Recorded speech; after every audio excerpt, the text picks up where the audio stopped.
खासदार सुप्रिया सुळे उद्या मसाजोगच्या दौऱ्यावर आहेत. ते देशमुख कुटुंबियांची भेट घेणार आहेत. त्याचबरोबर आज सायंकाळी मसाजोगची ग्रामस्थही जे आहेत ते आज बैठक घेणार आहेत. त्या बैठकीत काही महत्त्वाचे निर्णय घेतले जाणार आहेत.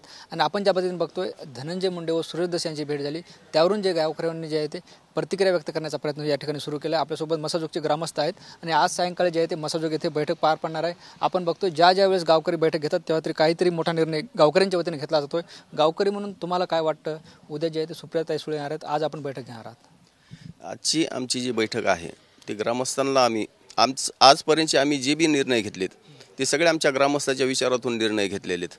त्या संदर्भात आम्ही आज मसाजोग इथं पूर्ण ग्रामस्थाची बैठक ठेवलेली. आमच्या ह्या बैठकीतले महत्त्वाचे मुद्दे, एक कृष्णा आंधळेसारखा एक साधा गुन्हेगार आहे, तो गुन्हेगार प्रशासनाला का सापडत नाही, याच्या पाठीमागं नेमकं कोण आहे याचं प्रशासनानं पूर्ण म्हणजे माहिती घ्यावी.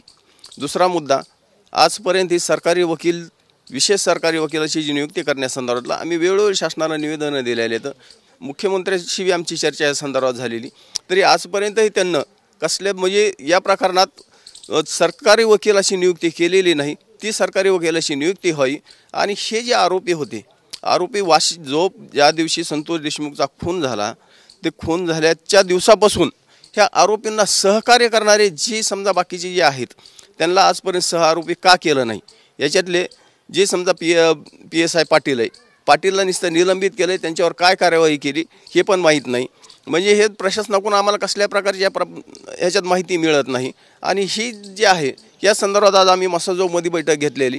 उद्या सुप्रिया सुळे येणार आहेत, सुप्रियाताई येणार आहेत. त्या संदर्भात आमचं गावकऱ्यांना आता विनंती की उद्याच्याला त्या काय येतील त्यांच्या पुढे आम्ही हेच म्हणणं मांडणार आहेत. मग ते समजा उद्या गेल्याच्या नंतर समजा लोकसभेचं अधिवेशन चालू आहे, त्या अधिवेशनात त्यावेळेस हा मुद्दा मांडतील. त्यांनी यापूर्वी मांडलेला आहे. यापूर्वी त्यांना देशमुख कुटुंब म्हणजे संतोष देशमुख कुटुंबाला फोनवरून संवाद साधलेला आहे.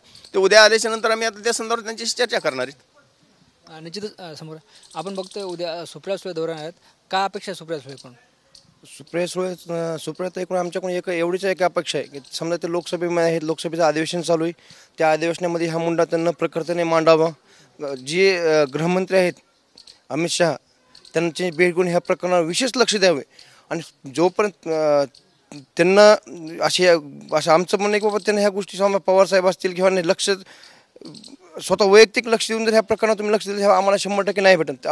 सगळ्यांनाच मिळून वैयक्तिक, तुम्ही जर राजकारण करीत राहिलात तर ह्या गोष्टी आम्हाला न्याय मिळणार नाही. आम्हाला तुमच्याकडून ही अपेक्षा नाही की आमचं म्हणणं एवढंच गावकऱ्यातर्फे की तुम्ही ह्या गोष्टी कुणीही असो, राजकारण फक्त करू नका. ही तुमच्या भूमिका किंवा राजकारण लोकांची एकच भूमिका असावी किंवा गावचं लेखनं निर्गुण हत्या केली त्याला न्याय मिळाला पाहिजे, हीच भूमिका आमची ताईकडून आहे.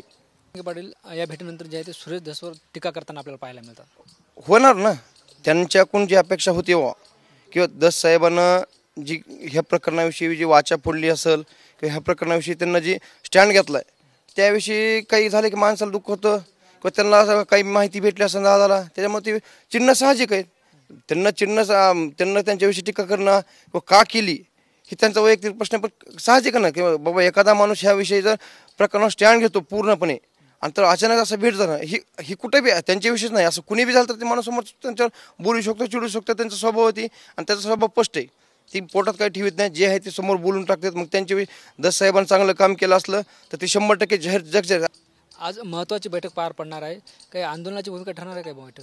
आंदोलन नाही, आता हे जे कृष्णा आंधळे जे फरार आहे त्याच्याविषयीच प्रशासनाला जाब विचारला जाईल की तुम्ही इतक्या दिवस झालं 2 महिने झालं का पकडू शकत नाही, त्याच्याविषयीच विचारणार आहेत आम्ही प्रशासनाला की का पकडू शकत नाही. तुम्ही सैफ अली खानच्या घरातला 2 दिवसात हल्ला करणारा पकडू शकतो, आज 2 महिने झाला.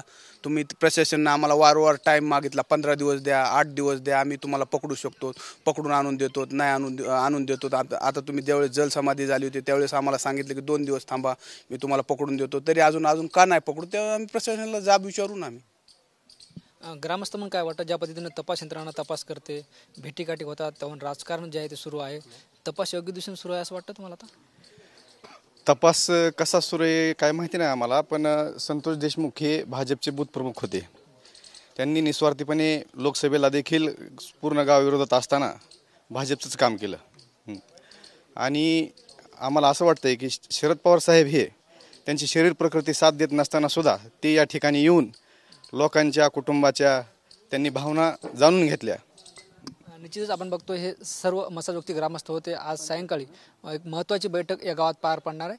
मात्र धनंजय मुंडे आणि आमदार सुरेश धस यांच्यात जी भेट झाली ती भेट जी आहे ते बावनकुळे यांनी घडून आणली. त्यांनी खरं तर भाजप बूथ प्रमुखाच्या हाताखाली असताना ही भेट घडून आणायला पाहिजे होती का असाही प्रश्न उपस्थित केला आणि एक वेळ त्यांनी या गावात यावं, इथली परिस्थिती पाहावं असं आव्हानही गावकऱ्यांनी बावनकुळे यांनी केला. कॅमेरा पर्सन आप्पासाहेब मोरकरसह ज्ञानेश्वर लोंढे, TV9 मराठी, मसाजोग, बीड.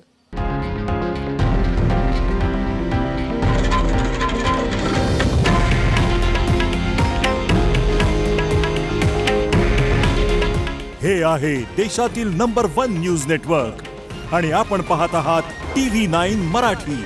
काळजी तुमची, हित महाराष्ट्राचं.